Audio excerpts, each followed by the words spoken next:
कैसे हैं आप सभी लोग। आप सभी का स्वागत है अपने YouTube channel learn with focus पर। आज हम लोग पढ़ने वाले हैं विद्युत एंड चुंबकत्व टॉपिक का। क्या पढ़ेंगे कि इलेक्ट्रिसिटी के बारे में सीखना चालू करेंगे कि करंट इलेक्ट्रिसिटी क्या होता है। टॉपिक क्या रहेगी हमारी, यूनिट क्या है, इलेक्ट्रिसिटी एंड मैग्नेटिज्म। इसके भी बहुत सारे प्रश्न जो है परीक्षाओं में पूछे जाते हैं और हम प्रयास करेंगे कि उन सारे प्रश्नों को एक तरफ से करा दिया जाए और एक समझ विकसित हो जाए कि जो हम नहीं पढ़े हैं उनको भी सोचने की जो एक थिंकिंग है वो हमारी विकसित हो चुकी हो।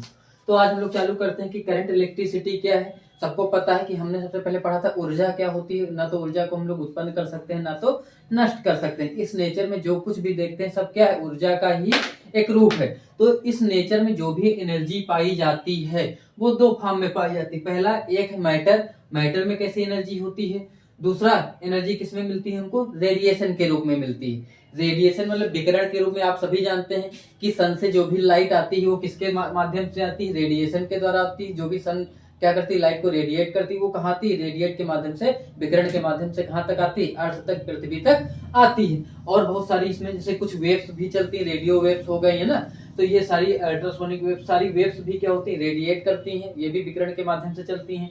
सनलाइट हो गया, हीट हो गया, उष्मा, ये भी किसके माध्यम से हमको, उष्मा एक तरफ जल रही होती है हमको दूर लगती है तो हमारे तक ये कैसे पहुंचती है, रेडिएशन के माध्यम से। और इनको चलने के लिए किसी भी जो है क्या, हीट या सनलाइट, ये एक ऐसी इलेक्ट्रोमैग्नेटिक वेव्स होती है जिनको चलने के लिए किसी भी मीडियम की जरूरत नहीं होती है। इसके बाद हमने सीखा कि रेडियो, कुछ वेव्स कैसी होती है, रेडियो वेव्स होती हैं। इसके बाद हम पढ़ेंगे इनमें क्या होता है, ये दे डू नॉट हैव मास, इनमें कोई भी मास, द्रव्यमान नहीं होता है। ये मतलब ये द्रव्यमान विहीन होती हैं। इनका द्रव्यमान कैसा होता है, शून्य जैसा होता है। और इनका जो है शेप कैसा, शेप भी नहीं होता है और वॉल्यूम में इनका नहीं होता है। और हमने पढ़ा था कि आइंस्टाइन ने भी बताया था कि E बराबर mc स्क्वायर के मास को एनर्जी में चेंज कर सकते हैं, एनर्जी को मास में चेंज कर सकते हैं। तो ये एनर्जी का दूसरा रूप है। यहाँ पे हम मास में मैटर में देखेंगे क्या पाया जाता है, मास पाया जाता है और इलेक्ट्रिक चार्ज पाया जाता है। मास क्या होता है, हमने पढ़ा कि मास के कारण क्या क्या गुण पाए जाते हैं। मास में क्या होता है, इन पार्टिकल्स में मास होता है, ओपेसिटी होती है, मतलब दिखाई भी देती है, और क्या होती है, इनकी शेप भी होती है। शेप, ये शेप है, एच कर लेना, क्या है, शेप है। मतलब इनकी शेप और साइज सब होती है, साइज भी होती है, वॉल्यूम भी, इनका आयतन भी होता है। इनमें मोमेंटम भी होता है। क्यों मोमेंटम क्यों होता है, हमने पढ़ा था P इक्वल टू क्या होता है, मास इंटू वेलोसिटी।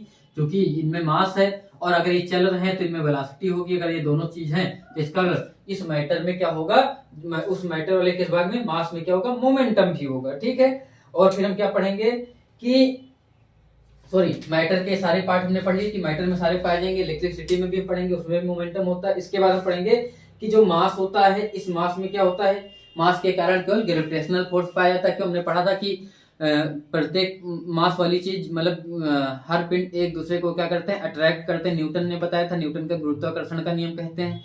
अर्थात जिनमें भी कोई, जिन चीजों, जिनका कुछ भी मास होता है वो एक दूसरे को क्या करती हैं, अट्रैक्ट करती हैं। तो उस नियम के हिसाब से क्या, इसमें कौन सा जो वो अट्रैक्शन फोर्स लगता है, उसी अट्रैक्शन फोर्स को हम लोग क्या कहते हैं, ग्रेविटेशनल फोर्स कहते हैं। अर्थात इट्स फोर्स ऑफ अट्रैक्शन वाली, केवल इसमें अट्रैक्शन फोर्स काम करता है। फिर हमने इस मैटर में जो मास होता था, मास के अंदर की चीजें, प्रॉपर्टी पढ़ी तो हमको समझ में आया कि इसमें एक और चीज होती है जो इलेक्ट्रिक चार्ज पाई जाती है। वो हमने कहाँ पे पढ़ा, जब हमने उस मास में क्या, उसके स्ट्रक्चर को पढ़ा। स्ट्रक्चर हमने पढ़ा तो हमने देखा बहुत सारी चीज, क्योंकि सारे एलिमेंट को पढ़ा। एलिमेंट में हमने देखा सब मॉलिक्यूल से बने होते हैं। मॉलिक्यूल मतलब अणुओं से मिलकर बने होते हैं। अणु किससे मिलकर बने होते हैं, एटम से बने होते हैं, परमाणुओं से। और जब हमने इस परमाणु का स्ट्रक्चर पढ़ा तो हमने क्या देखा था, इसमें प्रोटॉन पाए जाते, प्रोटॉन न्यूट्रॉन एक जगह होते थे। जो न्यूक्लियस में होते थे हम लोग पढ़ ही चुके हैं। और इलेक्ट्रॉन क्या करते थे, इनकी बाहर अलग अलग ऑर्बिट में चक्कर लगाते थे। तो हमको ये इस प्रकार का कुछ स्ट्रक्चर मिला था P+N का। बाहर अलग अलग ऑर्बिट में क्या करते हैं, इलेक्ट्रॉन चक्कर लगाते रहते हैं ना। सेल, इनके जब हम कोष और कक्षक पढ़ेंगे तो अलग बताया जाएगा, लेकिन अभी हम इतना समझते हैं कि बाहर अलग अलग इलेक्ट्रॉन क्या करते हैं, चक्कर लगाते रहते हैं। और चूंकि इनमें बहुत सारे प्रोटॉन होते हैं और बाहर इलेक्ट्रॉन होते हैं, हमने फिर देखा था कि जो दो प्रोटॉनों के बीच कैसा लगता था, दो प्रोटॉनों के बीच P और P के बीच रिपल्सन काम करता है, और दो इलेक्ट्रॉनों के बीच भी रिपल्सन, प्रतिकर्षण बल काम करता है। और प्रोटॉन और इलेक्ट्रॉन एक दूसरे को क्या करेंगे, अट्रैक्ट करेंगे, आकर्षित करेंगे। अच्छा, हमको कैसे पता चला कि आवेशन क्या होता है, तो सबसे पहले किसने बताया था, थेल्स ने बताया था। लगभग 2600 वर्ष पहले उन्होंने क्या देख के बताया कि जो वैद्युत आवेश है ये कैसे आवेशन कैसे नाम दिया गया। तो उन्होंने बताया जब हम किसी पदार्थ जैसे अंबर हो गया, अंबर को बिल्ली की खाल है ना, बिल्ली की खाल या ऊन इत्यादि से जब हम क्या करते हैं रगड़ते हैं, फिर इनको एक दूसरे के समीप लाते हैं तो क्या करते हैं ये एक दूसरे को आकर्षित करते हैं। इसके बाद फिर देखा गया कि कांच की छड़ को हम लोग रेशम से रगड़ते हैं तब भी इनको पास में लाते हैं तो अट्रैक्ट करते हैं। फिर इसके बाद इन्होंने क्या देखा कि दो कांच की छड़ को अगर हम रेशम से रगड़े और दोनों को लटका दे, दोनों कांच की छड़ हो तो एक दूसरे को प्रतिकर्षित कर देती थी। लेकिन अगर एक कांच की छड़ हो एक रेशम का हो, दोनों अब क्या करेंगे अट्रैक्ट करेंगे। तो देखा कि जब समान होते थे तो प्रतिकर्षित करते थे और विपरीत होते थे तो आकर्षित करते थे। तो यहाँ से इनको ये समझ में आया कि ये क्या होता है आवेश होता है। तो आवेश शब्द का प्रयोग सबसे पहले किसने किया था, बोलो कि जो ये किसने किया था, थेल्स ने किया था। इसके बाद हम लोग देखेंगे कि जो आवेश के बारे में हम लोग देख चुके हैं। फिर आवेश होता क्या, हमने यहाँ स्ट्रक्चर के बारे में पढ़ा। हमने देखा कि जो सामान्य अवस्था में कोई भी प्रोटॉनों की संख्या P की संख्या किसके बराबर होती है, तो उन्होंने देखा नंबर ऑफ इलेक्ट्रॉन अर्थात इलेक्ट्रॉनों की संख्या के बराबर होती। फिर हमने पढ़ रखा था कि जो प्रोटॉन पे जितना चार्ज आवेश होता है उतना इलेक्ट्रॉनों पर होता है, और चूंकि दोनों बराबर होते हैं और चूंकि जो आवेश होता है वो एक दूसरे के विपरीत होता है, इसलिए जोड़ने पे क्या हो जाते हैं निरस्त हो जाते हैं। इसलिए सामान्य अवस्था में कोई भी परमाणु या एटम क्या होता है, वैद्युत उदासीन होता है। क्या होता है, वैद्युत उदासीन। वैद्युत उदासीन क्यों होता है, क्योंकि इसमें नंबर ऑफ प्रोटॉन किसके इक्वल होते हैं, नंबर ऑफ इलेक्ट्रॉन के सामान्य अवस्था में। लेकिन जब हम किसी दो चीजों को आपस में रगड़ते, जैसे मैंने कहा क्या कि यही अंबर को पदार्थ को हम बिल्ली की खाल से रगड़ते थे तो क्या होता रहा होगा। तो हमने स्ट्रक्चर को पढ़ा तो हमको समझ में आया कि बाहर इलेक्ट्रॉन घूमते रहते हैं और यहाँ दूसरे वाले एटम में भी इलेक्ट्रॉन बाहर घूम रहे होंगे। तो जब एक दूसरे को बाई रबिंग हम लोग एक दूसरे को घर्षित करेंगे रगड़ेंगे तो एक दूसरे के संपर्क में क्या आएगा, तो हमको समझ में आया कि सबसे बाहर जो इलेक्ट्रॉन चक्कर लगा रहे होंगे वही आएंगे। और जब हम रगड़ते हैं तो एक दूसरे में छटकने की संभावना किसकी होती है, तो हमको समझ में आया इलेक्ट्रॉनों की होती है। अर्थात रगड़ने पर क्या हो सकता है, या तो इस पदार्थ के इलेक्ट्रॉन इसमें चले जाएं या इस पदार्थ के इलेक्ट्रॉन इस पर चले जाएं, यही एक कंडीशन ऐसी हो सकती थी। तो इसलिए कहा गया कि रगड़ने पर जो आवेशन होता है वो किसके द्वारा होता है, तो हमने कहा वो इलेक्ट्रॉनों के स्थानांतरण के द्वारा होता है। क्यों, क्योंकि रगड़ने पर कौन छिटक सकता है, इलेक्ट्रॉन। प्रोटॉन क्यों नहीं छिटक सकते, क्यों, क्योंकि वो नाभिक में होते हैं, बहुत अंदर होते हैं, उनको छिटकाना आसान नहीं है। इसलिए आवेशन किसके द्वारा होता है, इलेक्ट्रॉनों के परस्पर स्थानांतरण के द्वारा। आपसे कोई पूछे, बहुत बार पूछा गया तो आपको ये याद होना चाहिए, ठीक है। फिर हमने देखा इलेक्ट्रॉनों का जब स्थानांतरण होता है तो क्या, मान लीजिए सामान्य अवस्था में इसमें 10 प्रोटॉन होते 10 इलेक्ट्रॉन होते। हमने कहा दूसरे वाले में भी कितने होते, 10 प्रोटॉन होते और 10 क्या होते, इलेक्ट्रॉन होते, 10 ही इलेक्ट्रॉन होते। फिर हम एक दूसरे को रगड़ते तो इसका एक इलेक्ट्रॉन छटक कर इसमें चला जाता तो इस पर इलेक्ट्रॉन कितने हो जाते, 11। इसमें कितने बचते, 9। तो अब चूंकि पहले 10-10 था मिलके 0 बना देते थे, क्योंकि 10 + 10 - 0 हो जाता था। लेकिन अब क्या होगा, 10 से 9 जाएगा, कितना बचेगा, प्लस का 1 बचेगा। तो हमको क्या समझ में आया कि इस पर क्या है चार्ज, कैसा है, धनात्मक आवेश है।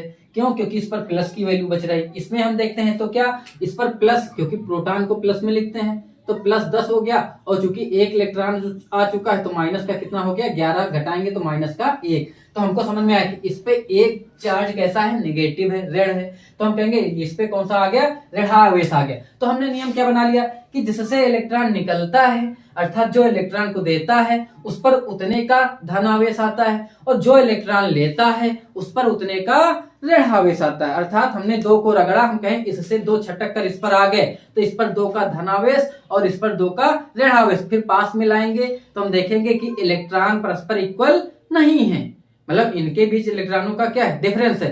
तो जैसे ही टच कराएंगे तब तक इलेक्ट्रॉनों का स्थानांतरण होता रहेगा जब तक दोनों में क्या हो जाए, परमाणु उदासीन ना हो जाए। अर्थात आवेशों का स्थानांतरण किसके द्वारा फिर से होने लगा कि जब दोनों के क्या है, परमाणु उदासीन नहीं होते हैं। तो हमको यहाँ से ये समझ में आया कि जो इलेक्ट्रॉन देगा उस पर धनात्मक आवेश आएगा, जो इलेक्ट्रॉन लेगा उससे उस पर उतना ही कौन सा चार्ज आ जाएगा, ऋण आवेश आ जाएगा। तो हमको ये नियम हमने यहाँ से याद कर लिया। इसके बाद हम लोग देखते हैं कि डस्टर ले लेते हैं,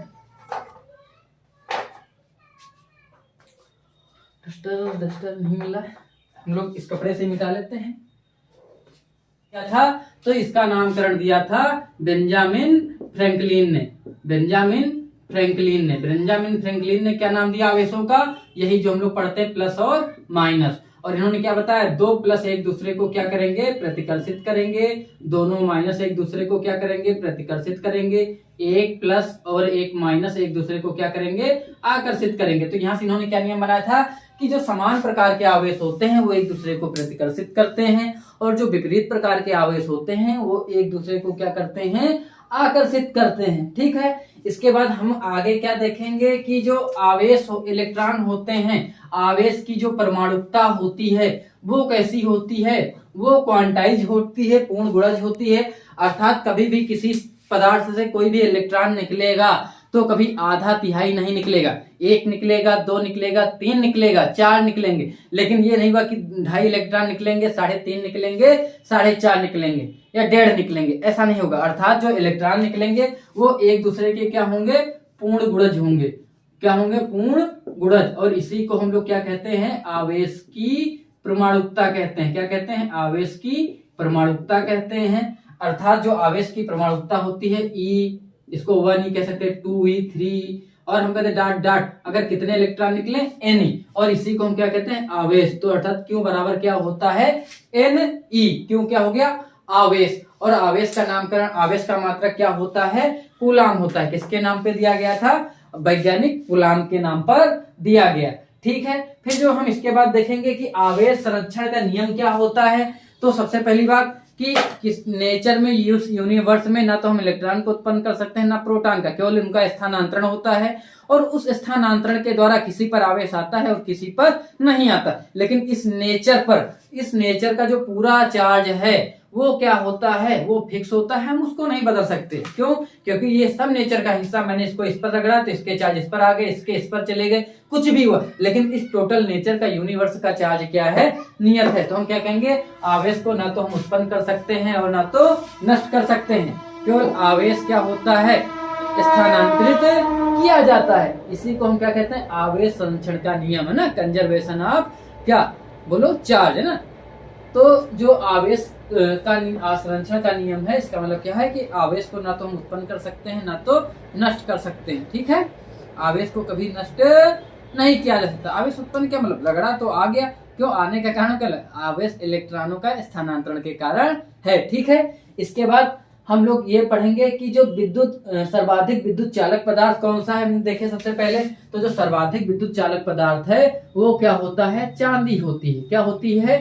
चांदी। अच्छा, चालक कुचालक, मैं सबसे पहले एक बात और कर लूं कि जो अब आपके मन में प्रश्न आया होगा कि चालक क्या होते हैं, मतलब कुचालक, सुचालक और अर्धचालक और सुपर चालक हम पढ़ ले, चारों को हम पढ़ लेते हैं। तो हम लोग सबसे पहले पढ़ेंगे कुचालक क्या होते हैं, फिर दूसरा क्या पढ़ेंगे?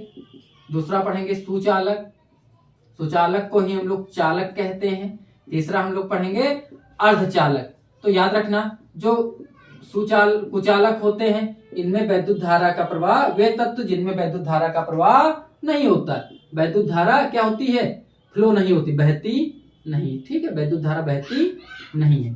इसमें धारा का प्रवाह होता है, धारा का प्रवाह सुचारू रूप से होता है, धारा का प्रवाह सुचारू रूप से होता है। अर्धचालक क्या होता है? सामान्य अवस्था में कुचालक, सामान्य अवस्था में कैसे होंगे?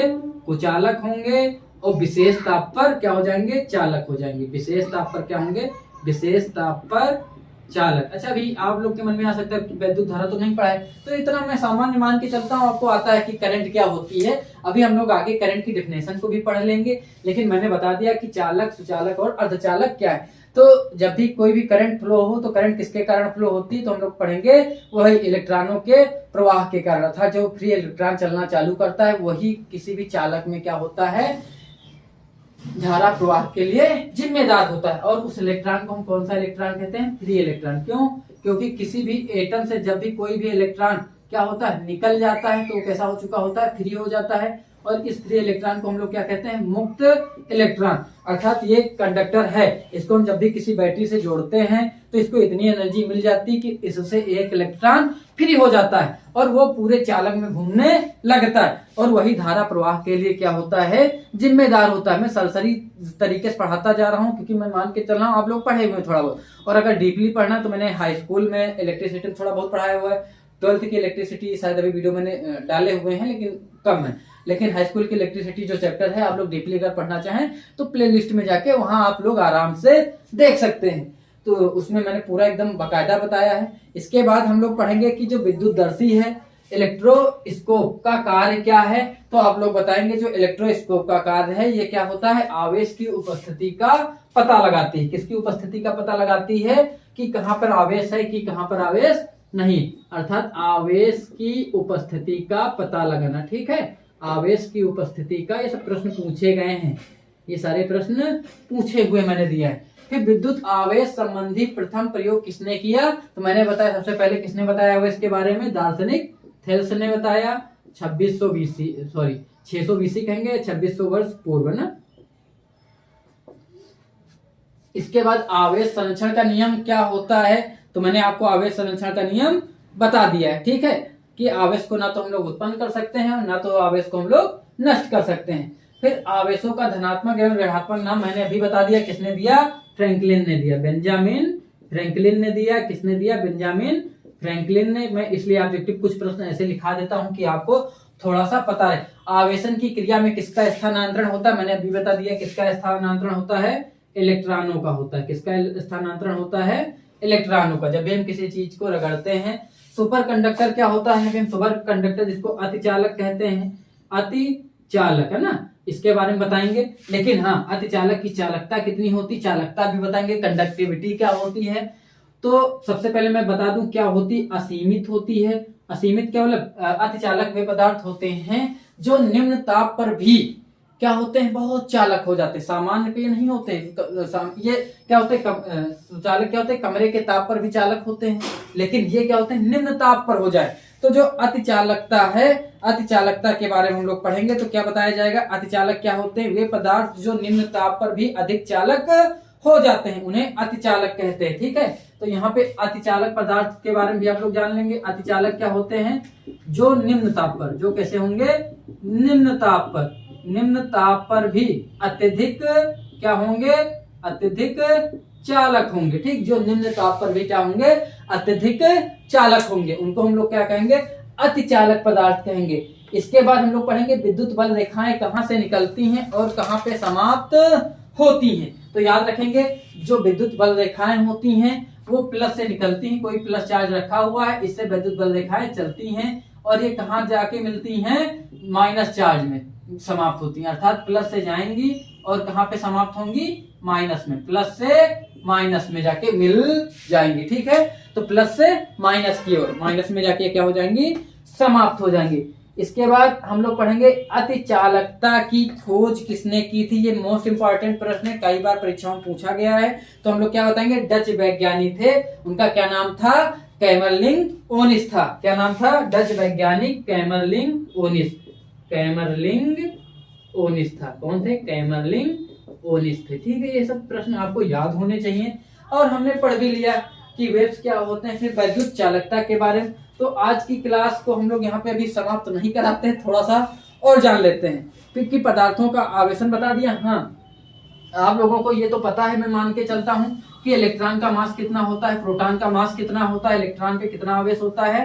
तो आपको पता है कि इलेक्ट्रॉन पे कितना आवेश होता है, ऋण आवेश होता है कितना, इलेक्ट्रॉन पे जो ऋण आवेश होता है वो कितना होता है, -1.6 इंटू 10⁻11 कूलम है ना। और प्रोटॉन पे कितना होता है, तो प्रोटॉन पे कितना होता है आवेश, बोलो, प्लस का 1.6, वही मैंने कहा था ना, बराबर होते, लेकिन आवेश में कैसे होते हैं, विपरीत होते। इसका ई का मास कितना होता है, ई का मास कितना होता है, तो हम लोग पढ़ेंगे 31, 9.1 × 10⁻31 होता है। ठीक है, केजी, किलोग्राम, माइनस इतना कि मतलब सामान्य अवस्था में आपको दिखाई नहीं देंगे, लेकिन कुछ ना कुछ मास होता है। और प्रोटॉन का द्रव्यमान कितना होता है, प्रोटॉन का द्रव्यमान, प्रोटॉन का द्रव्यमान, प्रोटॉन का द्रव्यमान कितना होता है, 1.67 × 10⁻⁻⁴ 27 kg। तो हमको क्या नजर आएगा कि ये -27 है, ये ज्यादा है तो माइनस में ज्यादा है, इसलिए कितने 4 पावर, मतलब 1 2 3 4, अर्थात प्रोटॉन से इलेक्ट्रॉन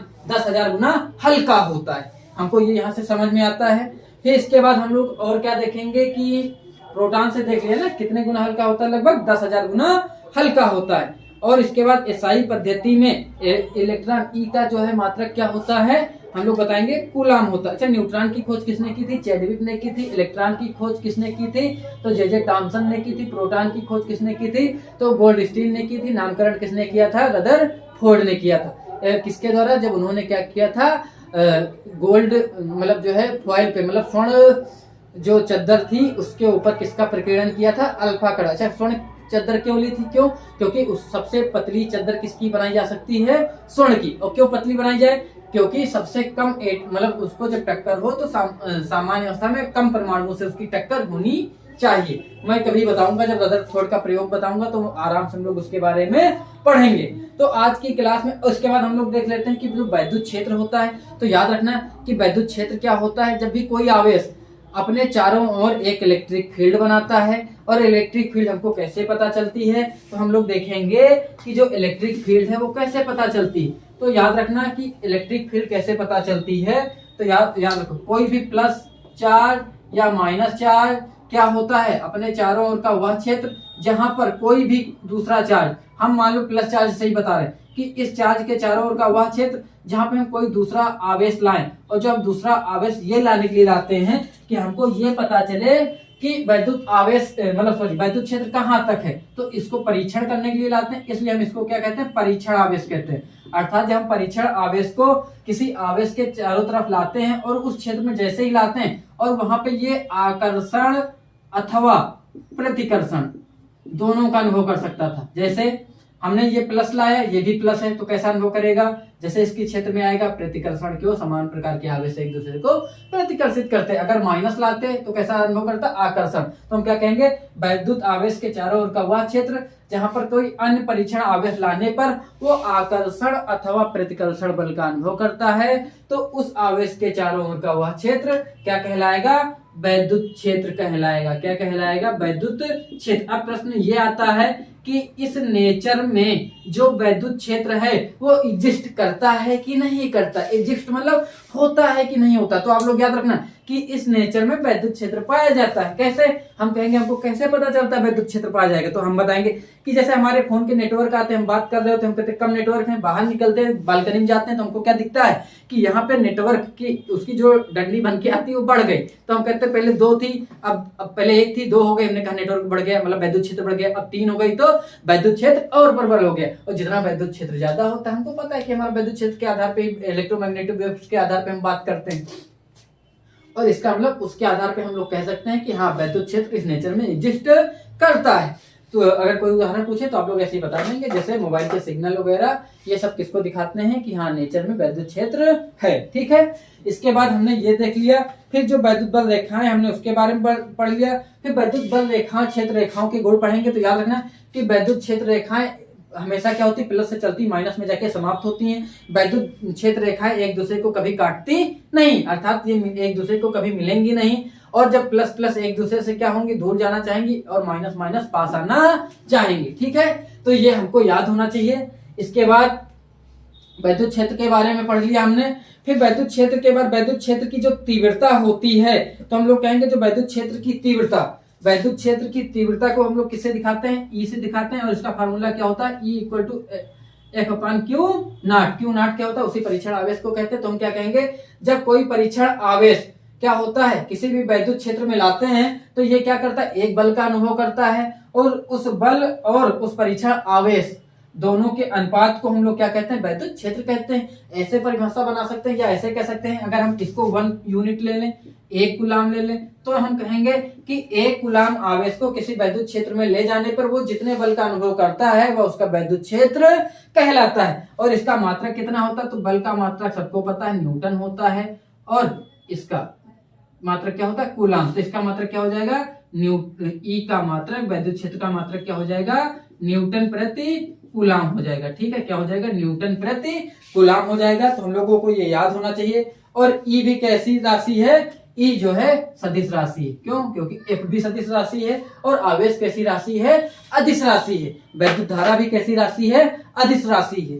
अदिश राशि, सदिश राशि आप लोगों को मैं पढ़ा चुका हूँ। सदिश राशि क्या होती हैं? वे राशियां जिनमें परिमाण के साथ क्या पाया जाता है? दिशा भी पाई जाती है, सदिश होती हैं। और अदिश क्या होती हैं? वे राशियां जो क्या होती हैं? जिनमें ओनली मैग्नीट्यूड होता है, कोई भी डायरेक्शन नहीं होती है, वो कैसी होती हैं? अदिश राशियां होती हैं। तो आज की क्लास के लिए आज इतना ही पर्याप्त है। इसके बाद हम कल लोग पढ़ेंगे, क्या पढ़ेंगे? वैद्युत ध्रुव क्या होता है, कूलाम का नियम पढ़ेंगे और आगे इसी क्लास को आगे बढ़ाते चलेंगे जब तक कि पूरी क्लास समाप्त नहीं होती है। आपको क्लास में अगर कोई भी कंफ्यूजन है तो उसको कमेंट बॉक्स में जरूर पूछ सकते हैं। तब तक के लिए शुभ रात्रि।